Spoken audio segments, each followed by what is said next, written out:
అంటే దారితో బిడ్డలు దొంగతనాలు చేసుకొని బతకమని చెప్తున్నా. ఎంత మౌనంగా అంటే అంత రెచ్చగొడతారు. ఇంత తాగదు ఇది. ఆళ్ళగడ్డ మొదటి స్థాయికి తీసుకొని వచ్చే పరిస్థితులు కల్పిస్తుంది ఎమ్మెల్యే భార్గవరాముడు. ఏమో ఇంత దౌర్జన్యము? ఒక సొమ్ము మీద వచ్చి నువ్వు పీకేసి కనెక్షన్లు లాక్కుంటావా?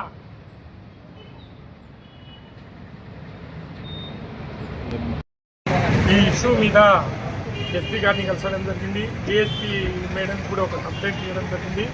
ఎవరైతే లాగుతున్నారో ఎవరో సుబ్బయ్య అంట, నవీన్ అంట, వంశీ అంట, ముందు వాళ్ళను కస్టడీలోకి తీసుకుంటే ఇది కంట్రోల్ అయిపోతుంది. కొట్లాడాలంటే చాలా దమ్ము ధైర్యం కావాలా, చాలా తెలివితేటలు కావాలా, చాలా ఓపిక కావాలా.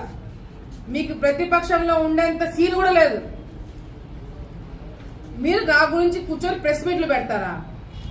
ఒక గంట నేను కాన్సన్ట్రేట్ చేస్తే మీ చిట్టా అంతా బయటకి ఇప్పుతా. నేను ఒక గంట నేను కాన్సన్ట్రేట్ చేస్తే ఇవి బయటపడినాయి. మీరు నాకు సలహాలు చెప్తారా? మీరు నా మీద ప్రెస్ మీట్లు పెడతారా? Useless fellows. మీరు 10 సంవత్సరాల నుంచి నా గురించి మాట్లాడుతున్నారు, ఒక్కటి నిరూపించలేకపోయినారు. ఒక్కటంటే ఒక్కటి నిరూపించలేకపోయినారు. మీరు నాయకులు, మీరు నా మీద విమర్శలు. ఇంకొకసారి ప్రెస్ మీట్లు పెట్టి నీతులు మాట్లాడినారనుకో, ప్రెస్ మీట్లు పెట్టి నా గురించి తప్పుడు కూతలు కూర్చున్నారనుకో, నేను యాక్షన్ తీసుకుంటా. లేదంటే మీకు నిజంగంటే చిత్తశుద్ధి ఉంటే నా మీద వేసిన అబండాలకి, నిందలకి మీ దగ్గర ఆధారం ఉంటే చర్చకి నేను రెడీ. ఏ పోలీసులు మిమ్మల్ని అడ్డుకోరు, ఏ పోలీసులు మిమ్మల్ని హౌస్ అరెస్టులు చేయరు, ఏ పోలీసులు మీ జోలికి రారు. నేనే ఫ్రీ హ్యాండ్ ఇస్తా. మున్సిపల్ ఆఫీస్ దగ్గర మీటింగ్ పెడతాము, మీరు రండి, నేను కూర్చుంటా. ఏమేమి ఉన్నాయో ప్రెస్ వాళ్ళని కూర్చోబెడతాం, మీడియా వాళ్ళని కూర్చోబెడతాం, అందరినీ కూర్చోబెడతాం. నా మీద ఉన్న ఆధారాలు మీరు ఏదైనా నిరూపిస్తే అందరి ముందర మీకు క్షమాపణ చెప్తా. మీరు సిద్ధమా? ఇప్పుడు సిద్ధమా చెప్పు నువ్వు. లేదంటే నోరు మూసుకొని ఇళ్లలో కూర్చోండి. పిచ్చి పిచ్చిగా బయటకు వచ్చి ఆడ డబ్బులు తీసుకుంటారు, ఈడ డబ్బులు తీసుకుంటారంటే చూస్తూ కూర్చోరము. ఇదే లాస్ట్ అండ్ ఫైనల్ వార్నింగ్. మీ దగ్గర ఆధారాలు ఉంటే కమ్ అండ్ ప్రూవ్ ఇట్. నువ్వు చెప్పినావు చూడు, చికెన్ సెంటర్లు, శిల్పాలు, ప్రెస్ మీట్ ఆధారాలతో సహా ఏం చేస్తున్నామో ఆలగడ్డలో ఆధారాలతో సహా ఓపెన్ గా ప్రెస్ మీట్ పెడతా. అలా దించుకునేలాగా చేస్తా మిమ్మల్ని. నేను చేసే ప్రతి ఒక్క దానికి అర్థం ఉంటుంది, నేను చేసే ప్రతి ఒక్క దానికి నీతి ఉంది, నిరూపిస్తా. నువ్వు చెప్పినావు కదా చికెన్ సెంటర్లని, నేను చూపిస్తా. నేను చికెన్ సెంటర్లతో ఏం చేయబోతున్నా అనేది నేను ప్రెస్ మీట్ పెట్టి నీకు చూపిస్తా. నేను నీ దగ్గర పనిచేసే వాళ్ళతో సహా అందరికి ఉద్యోగాలు ఇప్పిస్తా. నువ్వు ఎట్లా జీతాలు ఇవ్వబట్ట? నీ దగ్గర పనిచేసే వాళ్ళతో సహా నేను వాళ్ళకి ఉద్యోగాలు ఇప్పిస్తా. ఇప్పుడు పనిచేసింది ఎవడనుకున్నావు? అక్కడ ప్రవీణ్ కుమార్ రెడ్డి ఎరుగుడు తిన్నా, కానీ నేను సస్పెండ్ చేయను. ఈ ప్రవీణ్ కుమార్ రెడ్డిని బుక్ చేయాలనుకుంది ప్రిన్సిపల్.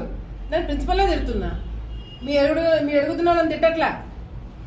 తప్పు చేస్తే ఆడు కొత్త పలైనా సరే, ఎరుగుడున్నా సరే శిక్ష పడుతుంది. అర్థమైంది కదా? ఇప్పుడు నుంచి మీరు పిచ్చి కూతలు కూస్తే లీగల్ గా మీ మీద యాక్షన్ తీసుకోవడం జరుగుతుంది. డెఫినెట్ గా నేను అధికారంలోకి వచ్చిన తర్వాత కొంతమంది ఇబ్బంది పడతారు. ఎందుకు పడరండి? ఎందుకు పడరు అనుకుంటున్నారు మీరు? నేను ఎవరిని ఇబ్బంది పెట్టదని నేను చెప్పినానా? అధికారంలోకి వస్తే మీ తోలు తీస్తానని చెప్పినా కదా, మరి ఎందుకు తీయను? మంచితనం చూపిస్తారనుకుంటున్నారా? మీ దగ్గర ఎంతమంది మీరు తప్పుడు కేసులు పెట్టలే? మీరు ఎంతమంది జీవితాలతో మీరు ఆడుకోలేదు? మిమ్మల్ని వదిలేస్తారని ఎందుకు అనుకుంటున్నారు మీరు? ఒక్కొక్కరికి లెక్క చెప్తా అని చెప్పి తీరుతా. నేను ఎవరి మీద నేను ఇది చేయను, నేను అన్ని మంచి పద్ధతిలో పోతాను, నేను చాలా మంచిదాన్ని దయచేసి అనుకోకండి. మీరు తప్పు చేసింటే భయపడండి, తప్పు చేయకపోతే ప్రశాంతంగా ఉండండి. డెఫినెట్ గా నాకు రెడ్ బుక్ ఉంది. రెడ్ బుక్ అంటున్నావు, పెట్టుకున్నా రెడ్ బుక్ నేను కూడా. దాంట్లో మీ పేర్లు అన్నీ ఉన్నాయి.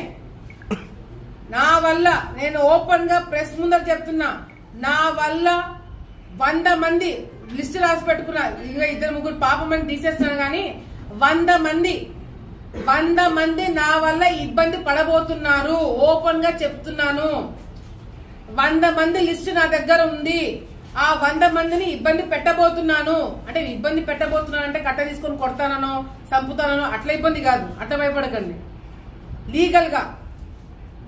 లీగల్ గా మళ్ళీ చెప్తున్నా, లీగల్ గా మీ మీద యాక్షన్ తీసుకుంటాం. మీరు చేసిన అరాచకాలు బయట పెట్టి ఆధారాలు నిరూపించి మరి మీ మీద కేసులు పెట్టిస్తాను. మిమ్మల్ని వదిలిపెట్టము. ఎందుకంటే ఆలగడ్డ రాజకీయాలను నాశనం లేపింది మీరు కాబట్టి మీకు శిక్ష పడబోతుంది. మీరు జాగ్రత్తగా ఉండండి అని నేనే చెప్తున్నా. దీనికి పుకార్లు అవసరం లేదు, దీంట్లో లోపల మాట్లాడేది ఏం లేదు. ఓపెన్ గా చెప్తున్నాను, 100 మంది నా వల్ల ఇబ్బంది పడబోతున్నారు. గతంలో మీరు చేసిన అరాచకాలు బయట పెట్టి మిమ్మల్ని ఇబ్బంది పెట్టబోతున్నాము. తప్పు చేసిన వాడిని శిక్ష పెడితే వాడికి ఇబ్బంది పడతాం కదా, వాడు ఇబ్బంది పడతాడు కదా. ఇప్పుడు ఎవడైనా తప్పు చేస్తే పోలీసులు పోయి కొడతారు, వాడిని అరెస్ట్ చేసి జైల్లో పడేస్తారు. వాడు ఇబ్బంది పడతాడు, వాడు దొంగనే ఇబ్బంది పడతాడు. దొంగ ఇబ్బంది పడుతున్నాడు అని చెప్పి వాడిని జాగ్రత్తగా చూసుకుంటారా? దొంగ ఇబ్బంది పడుతున్నాడు అని చెప్పి తాళాలు వాడి చేతికి ఇచ్చిపోతారా? లేదు కదా. ఇక్కడ కూడా 100 మంది దొంగలు ఉన్నారు. ఆ దొంగల్ని ఇబ్బంది పెట్టబోతున్నామని చెప్పి ఈ రోజు తెలియజేస్తారు.